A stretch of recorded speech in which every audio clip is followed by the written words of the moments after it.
नोटों के बंडल पड़े हैं।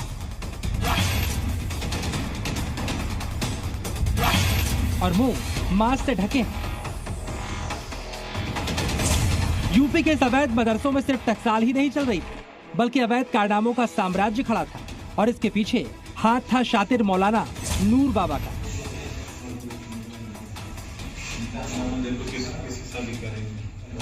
यूपी के श्रावस्ती के लक्ष्मणपुर के मदरसे में नकली नोट छापने की फैक्ट्री का खुलासा हुआ तो सब चौंक गए।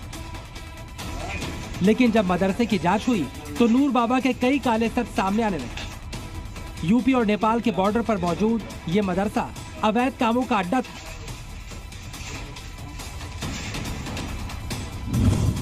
जांच में खुलासा हुआ है कि आरोपी नूर बाबा का संबंध विदेशों से भी है। इसके फर्जी मदरसों को विदेशों से भी फंडिंग मिलती थी। मौके पे जानकारी मिली कि जो है वो चंदा लेकर के उस मदरसे को बढ़ाने का काम कर रहा है, जबकि अल्पसंख्यक कल्याण अधिकारी से बात की गई तो वो मदरसा प्रथम दृष्टया अवैध रूप से संचालित होना पाया गया है। मौलाना नूर बाबा ने नकली नोट के कारोबार और विदेशी फंडिंग के दम पर करोड़ों की संपत्ति खड़ी कर ली थी। नूर बाबा ने अवैध कमाई से 70 बीघा जमीन खरीद ली है। सवाल यह है कि क्या नकली नोट की फैक्ट्री चलाने वाले नूर बाबा का संबंध कहीं आईएसआई से तो नहीं,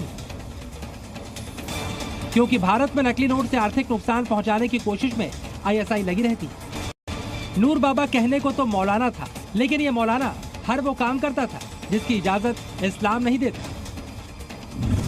नूर बाबा ने मदरसे को अय्याशी का अड्डा बना लिया था। मदरसे में वो लड़कियों का यौन शोषण करता था। मदरसे से सेक्स संबंधी शक्तिवर्धक दवाएं भी मिली। जानकारी मिली वो हकीम का काम करता था और वो काम उत्तेजक दवाएं भी सप्लाई करता था। और इसके अलावा वहाँ उसकी पत्नी के अलावा कई लड़कियां आते थे, जिसके बारे में भी छानबीन की जा रही है। फिलहाल पुलिस अब नूर बाबा के हर कारनामे का पता लगा रही है और उससे राज उगलवाने में लगी है। पुलिस को जिस तरह नेपाल बॉर्डर से सटे इलाके में अवैध मदरसों का पता लगा है, वैसे और भी कई अवैध मदरसे यूपी और नेपाल की सीमा में हो सकते हैं। 2 महीने पहले भी योगी सरकार ने कुछ संदिग्ध मदरसों की एटीएस से जांच करवाई थी। तब कई मदरसों में अवैध फंडिंग का खुलासा हुआ था। लेकिन प्रयागराज और श्रावस्ती के मदरसों में नकली नोट फैक्ट्री ने प्रदेश के सभी मदरसों पर सवालिया निशान खड़े कर दिए।